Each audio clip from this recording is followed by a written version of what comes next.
हितासाठी, आपल्या कार्यकर्त्यांसाठी किंवा महाराष्ट्राच्या उज्ज्वल भविष्यासाठी या ठिकाणी त्यांनी पुढे येऊन आपला निर्णय घेतला आणि खऱ्या अर्थाने जबाबदारी घेतल्यानंतर आपण पाहतोय सकाळी वहिनी सुद्धा लवकर उठून आपल्या कामाला लागतात.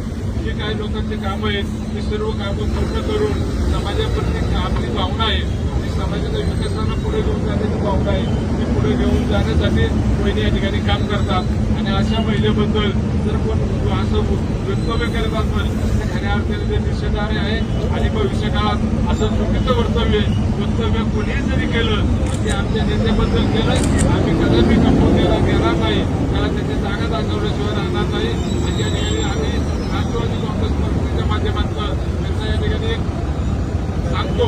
आणि भविष्य काळात आम्ही सर्व मंडळी वहिनींच्या मागे ठामठामपणे उभं राहत आणि वहिनी काय काम करतात, कशा पद्धतीने काम करतात याचा परिचय आम्हाला सर्वांनाच येतोय. आणि भविष्य काळात आपण त्यांनी जे वक्तव्य केलं, वहिनीबद्दल जे बोललं ते भविष्य काळात सर्वांनाच देत अशी या ठिकाणी तुम्हाला खात्री देतो. आणि पुनश्च एकदा मी असं वक्तव्य करणार